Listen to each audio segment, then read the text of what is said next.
Hello everyone, আসসালামু আলাইকুম। আশা করি আপনারা সবাই ভালো আছেন। আপনাদের দোয়ায় আমিও অনেক ভালো আছি। আজকে আমি সুন্দর করে সেজেগুজে চলে যাচ্ছি মিটআপে আমার নতুন গানের ভিডিও করতে। প্রথমে আমি নর্মাল একটা ড্রেস পরে যাচ্ছি, কারণ আমার স্কুল ড্রেস স্লিপার কাছে এবং আজকে স্কুল ড্রেস পরে আমরা মিটআপ করব। এই জন্য এত গর্জিয়াস সাজ দেইনি, কারণ স্কুল ড্রেসের সাথে গর্জিয়াস সাজ মানায় না, তাই সিম্পলভাবে সেজেগুজে আমি রওনা দিলাম। আচ্ছা, আমাকে সিম্পল সাজে কেমন লাগে এবং গর্জিয়াস সাজে কেমন লাগে সেটা কিন্তু অবশ্যই জানাবেন। আর আজকের মিটআপ এতটা দূরেও না, আবার এতটা কাছেও না, এই জন্য আমি একটা অটোতে করে সুন্দরভাবে চলে গেলাম। যাওয়ার সময় অনেক সুন্দর সুন্দর দৃশ্য দেখতে পাইলাম, যা আমার মনটাকে একদম ভালো করে দিচ্ছে। যাক, দেখতে দেখতে সুন্দর মতো চলে গেলাম আমি মিটআপে। আর আজকে যেখানে যাচ্ছি সেটা হচ্ছে চাষারা ইকো পার্ক। জায়গাটা এত পরিমাণে সুন্দর যা আপনারা দেখলে বিশ্বাসই করবে না। আপনারা ফুল ভিডিওটা দেখতে থাকেন, আপনাদের অবশ্যই ভালো লাগবে। যাক, কথা বলতে বলতে সুন্দরভাবে সময়গুলো চলে গেল এবং আমি চলে আসলাম ইকো পার্কে। এই পার্কটা একদম রূপকথার দেশের মতো, এমন কিছু নাই যা এই পার্কে নাই। ওমা, এইখানে আইসা দেখি এখনো কেউই আসে নাই। যাক, আমি সুযোগে জায়গাটা একদম ঘুরে ঘুরে দেখতে থাকি এবং কিছু ভিডিও করে ফেলি। ওয়েট, এর আগে আপনাদের একটু জায়গাটা ঘুরে দেখাই। দেখেন কত সুন্দর একটা পরিবেশ। এখানে যে আসবে আমি শিওর তার আর এখান থেকে যাইতেই ইচ্ছা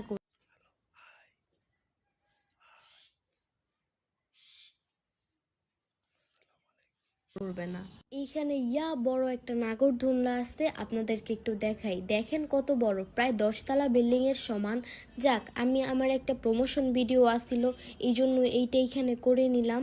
দেখেন পিছনে কিন্তু ঘোড়ার গাড়ি, এখানে কিন্তু আমি উঠবো। আপনারা সবাই ভিডিওটা দেখেন, আশা করি সবই দেখতে পারবেন। এর ভিতরে অনেক খিদা লাগলো, যার কারণে আমরা ফুচকা অর্ডার দিলাম। ওইখানে আর কিছু পাওয়া যায় নাই।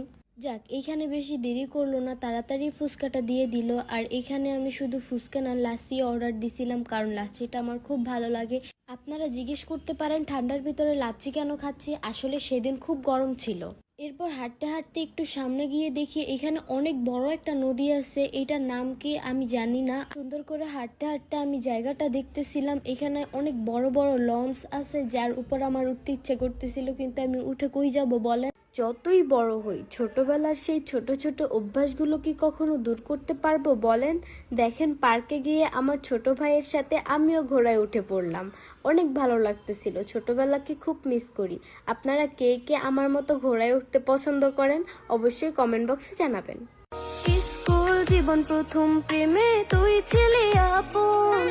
যাক, এইখানে আমার গানের ভিডিও করতে এসে দেখি পিছনে অনেক সুন্দর একটা রকেটের মতো কি জানি। যাক, যাই হোক, এখানে আমার উঠতেই হবে। এরপর আমি সুন্দর করে এখানে উঠে পড়লাম। এখানে ওঠার পরে এটা অনেক জোরে জোরে ঘুরতেছিল, আমার অনেক ভালোও লাগতেছিল, আবার ভয়ও লাগতেছিল, মাথাটা একটু একটু ঘুরতেছিল। যাক, তাড়াতাড়ি আমি এখান থেকে নেমে পড়লাম। এরপর আরও একটা প্রমোশন গানে ভিডিও করে নিলাম রিপা, নিলয় ভাইয়া এবং ইভাদের সাথে।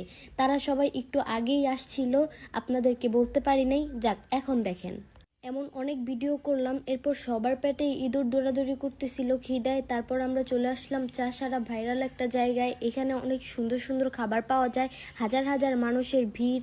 তারপরে এত ভিড়ের মাঝে আমরা অনেক কষ্ট করে খাবার নিয়ে নিলাম, তাদের খাবারটাও অনেক টেস্ট ছিল। যাক, ওখান থেকে খেয়ে দিয়ে আমি সুন্দর মতো বিদায় নিয়ে বাসার উদ্দেশ্যে রওনা হলাম। যাক, আজকে এতটুকুই। আপনারা সবাই এমন সুন্দর সুন্দর ভিডিও পেতে অবশ্যই পেজটি ফলো করে দিবেন। সবাই ভালো থাকবেন, সুস্থ থাকবেন। আল্লাহ হাফিজ।